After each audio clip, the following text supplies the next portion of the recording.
दोस्तों, आज की कहानी की ओर बढ़ने से पहले अगर आपने हमारा चैनल सब्सक्राइब नहीं किया है तो कर ले और साथ ही वीडियो को लाइक जरूर कर दें।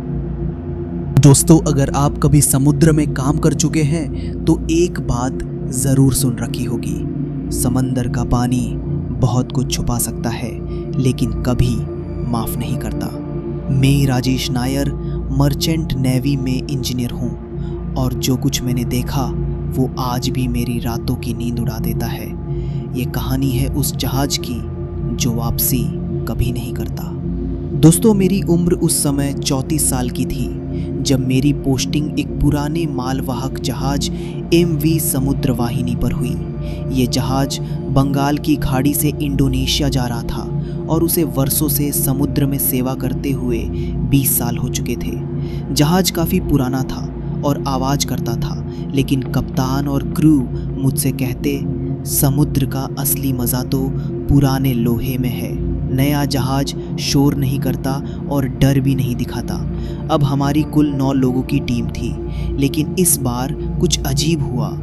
एक दिन पहले ही मुख्य मैकेनिक बीमार पड़ गया और मुझे उसके बदले इंजन रूम की जिम्मेदारी दे दी गई। अब रात का समय था और समंदर पूरी तरह काला पड़ा था। साथ ही इंजन की गूंज जहाज में कंपन करती जा रही थी। पहली घटना तब हुई जब मुझे नीचे इंजन रूम से अजीब सी कराहने की आवाज़ें आने लगी। मैंने रेडियो से कप्तान को बताया तो उसने हंसते हुए कहा कि राजेश, तू नया है, ये जहाज है, भूत नहीं। लेकिन मैं जानता था वो आवाज़ लोहे से नहीं किसी और चीज़ से आ रही थी, मानो कोई मेरे नाम से मुझे बुला रहा हो। राजेश, इंजन बंद मत करना वरना मैं जाग जाऊंगा।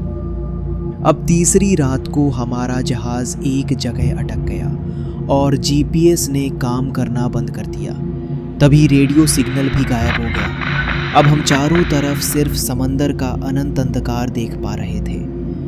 तभी कप्तान बोला, हो सकता है हम डेड वाटर जोन में फंस गए हैं। लेकिन मैं जानता था ये कोई नेविगेशनल समस्या नहीं थी। अब मैंने जहाज़ के फ्लोर नंबर 2 पर कुछ अजीब देखा। एक पुराना नाविक सफ़ेद कपड़ों में, बाल बिखरे हुए, जिसके हाथ में एक तेज लोहे की बेलचा थी। वो मुझे घूर कर कह रहा था, तू भी उनके जैसा ही करेगा, इंजन बंद कर देगा, मत करना वरना सब डूब जाएंगे। ये सब मैंने कप्तान को बताया तो उसने सख्त लहजे में कहा, इस जहाज़ पर कभी कोई बेला नाम का इंजीनियर था, उसी की तरह तू भी बकवास कर रहा है। ये सुनकर मैंने खोज शुरू की तो जहाज़ के पुराने लॉग बुक में मुझे मिला 1993 chief engineer Bela Joseph found dead near crankshaft, engine was still running, body missing. यानी बेला की लाश कभी मिली ही नहीं थी। और अब मैं उसी क्रैंकशाफ्ट सेक्शन में आवाज़ें सुनने लगा था। अब अगली रात जब मैं नीचे गया तो मैंने देखा इंजन की बगल वाली दीवार पर खून से लिखा था, इंजन बंद हुआ तो सब मरेंगे, बेला का बदला पूरा होगा। और तभी इंजन अपने आप बंद हो गया और पूरे जहाज की बत्तियां गुल हो गई और अंधकार फैल गया।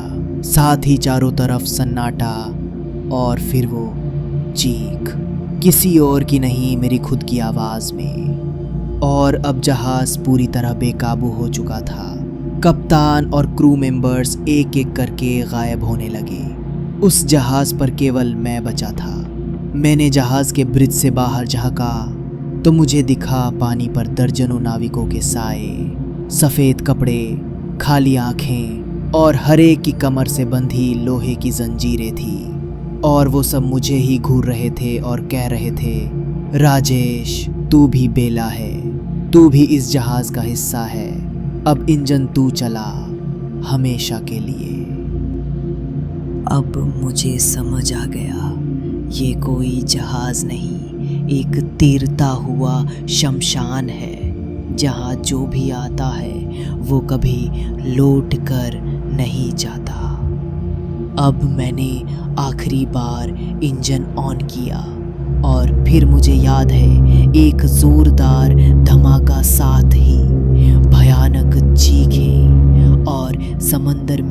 डूबता हुआ जहाज और तभी मैं बेहोश। अब जब 12 दिन बाद मेरी आँख एक इंडोनेशियन मछुआरे की नाव में खुली और मैं बच गया था, लेकिन बाकी सब, ना कप्तान मिला ना जहाज। एमवी समुद्रवाहिनी का कोई रिकॉर्ड भी नहीं मिला। मैंने कोस्ट गार्ड से पूछा तो उन्होंने कहा ऐसा कोई जहाज कभी हमारे पोर्ट से निकला ही नहीं। दोस्तों, आज भी मैं किसी जहाज पर काम नहीं करता और रात के समय समंदर की तरफ भी नहीं देखता, क्योंकि मैं जानता हूँ जहाँ समंदर खत्म होता है वहाँ वो जहाज अब भी तैर रहा है।